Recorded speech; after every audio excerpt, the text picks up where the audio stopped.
You institute executive actions that had a dramatic impact, really shut down people crossing over. Why didn't your administration do that in 2022, 2023? First of all, you're exactly right, Anderson. And as of today, we have cut the flow of immigration by over half. In fact, the numbers I saw most recently, illegal immigration But if is it was low. that easy with that executive action, why not do it in 2022, 2023? Because we were working with Congress and hoping that actually we could have a long-term fix to the problem instead of a short-term fix. You couldn't have done one and both at the same time? Well,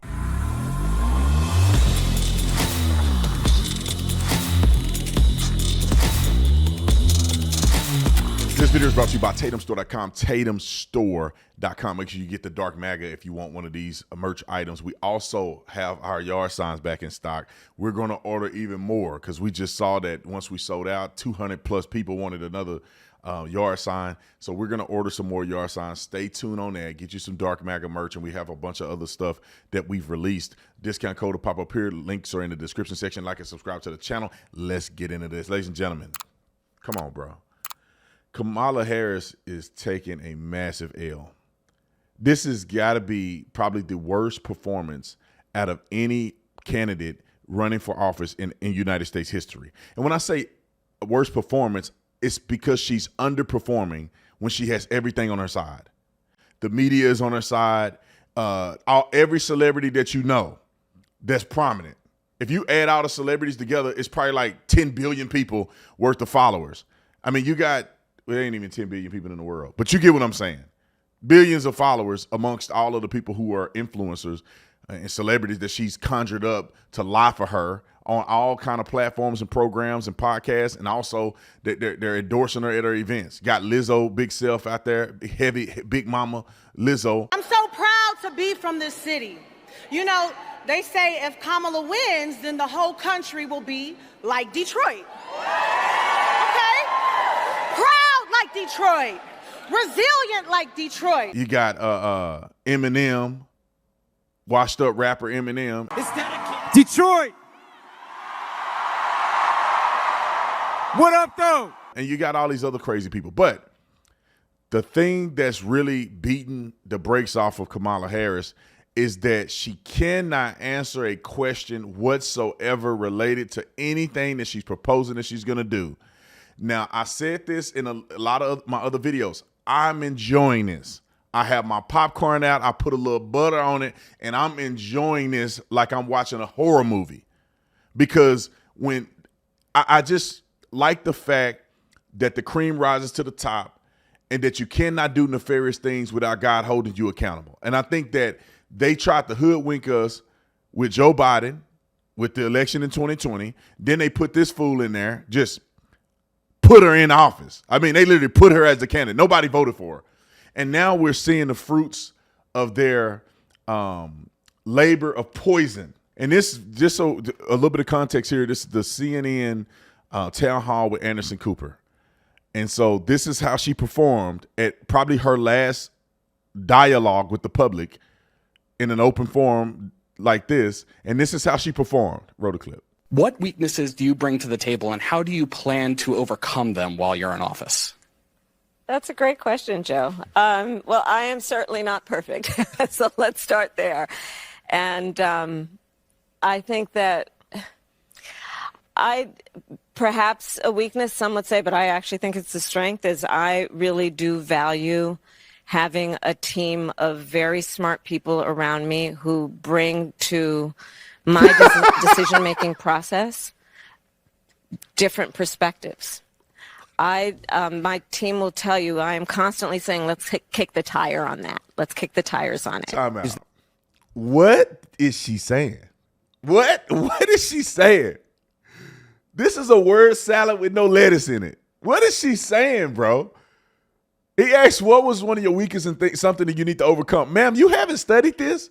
You've been in office for how long? You've been a politician. You were a prosecutor. You don't know how to prep. The biggest question that you want to be able to answer is that, what are you going to do for me? What can you improve on? You know, just basic questions that people are going to ask you. And genuinely, if you were genuinely running for office, if you genuinely cared about the American people, this will come from your heart. Brandon, what do you need to work on? I could lay out a plethora of different things that I could say on the spot, and I'm not running for the highest office in the world. Keep rolling. There's something you can point to in your life, political life, or in your life in the last 4 years that you think is a mistake that you have learned from? I mean, I've made many mistakes, and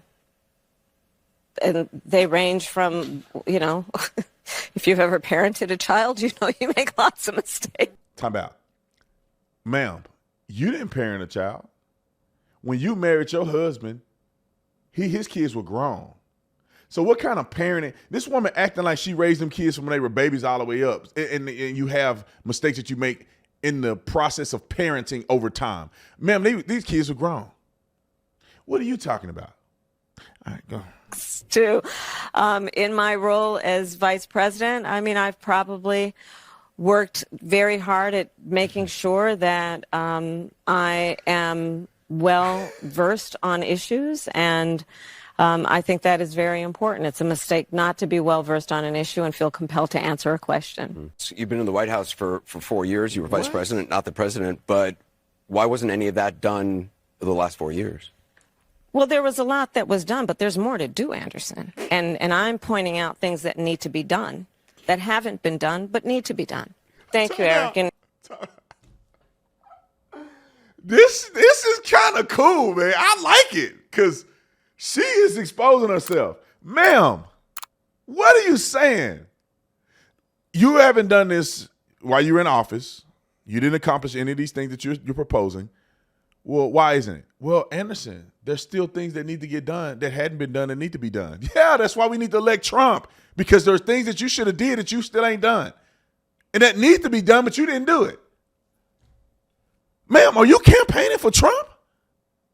Go ahead. you're absolutely right. You know it. I know it. I think most Americans know it. Price of groceries is still too high. Well, I may not be quick to have the answer as soon as you ask it about a specific policy issue sometimes, because I'm going to want to research it. I'm going to want to study it. I'm kind of a nerd sometimes, I confess. 2022, 2023, there were... I got to stop on that one. Ma'am. Do you hear me? Ma'am, you need to study your policy position. In a couple days, somebody's going to be the president of the United States of America. You need to study. You can articulate. Listen, let me tell y'all this. This is what's happening when you're an affirmative action hire and you don't genuinely want this position. You can't genuinely occupy this position. You're not genuinely prepared for this position. And then they thrust you into a particular role and you don't make these policies. Somebody make them for you and tell you these are your policies that you're going to run on. This is why you need to study what they made you promote, what the policies they wrote for you to adhere to. That's why you got to study. Being in public office, from an attorney general all the way, they claim this is a qualification that she has, attorney general all the way from when she started in politics all the way till now, these policy positions should be in your heart. Like, you should understand and know policy positions. I don't understand how a person can ask you, grocery bills are out of control, or grocery prices are out of control. What are you going to do to fix it? Like, the purpose of you running for president is that you have a plan to fix this. You've been thinking about it. You've been praying about it, because she claims she's a Christian. You've been doing a lot of work to get yourself to the point where to say, this is what I want to do for the American people. So when somebody asks you, it comes from right here. This is what I'm going to do for you, because that's why I'm running. You don't say, I can't just rattle off a policy position. I need to go look at the script they told me. I need to study it more. Insane. Record border crossings. Your administration took hundreds of executive actions. It didn't stem the flow. Numbers kept going up. Finally, in 2024, just in June, 3 weeks before the first presidential debate with Joe Biden, you institute executive actions that had a dramatic impact, really shut down people crossing over. Why didn't your administration do that in 2022, 2023?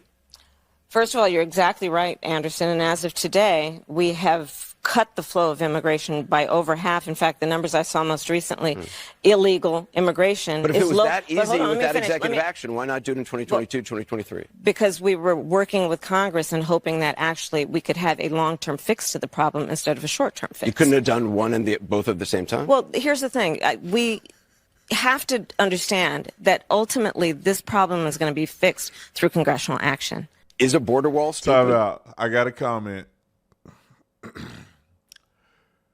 She just told on herself.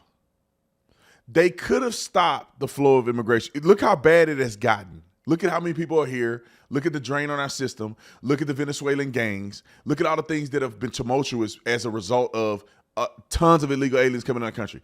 She admitted that they could have done this.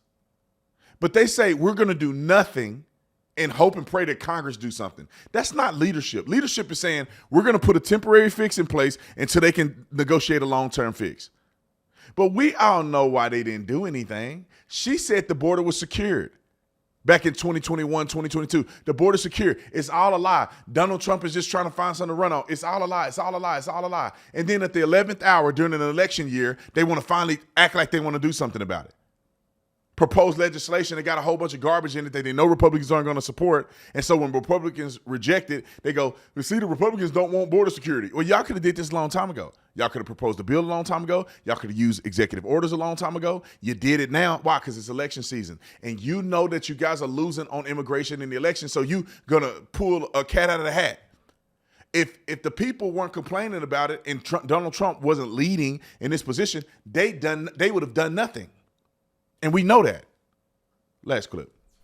Well, let's talk about Donald Trump and that border wall. So remember, Donald Trump said Mexico would pay for it? Come on, they didn't. But you're agreeing to a come bill on. that would earmark $650 million to continue building that wall. I pledge that I am going to bring forward that bipartisan bill. Let's just fix the problem. To fix the problem, you're doing this compromise bill. It does call for $650 million that was earmarked under Trump to actually still go to build the wall. I am not afraid of good ideas where they occur. So you don't think it's stupid anymore? I think what he did and how he did it did not make much sense because he actually didn't do much of anything. I just talked about that wall, right? We just talked about it. He didn't actually do much of anything. But you do want to build some wall. I want to strengthen our border. Oh, my God. Oh, my God. This is so good. This is so good, Kamala. So good, sis. Thank you, sis.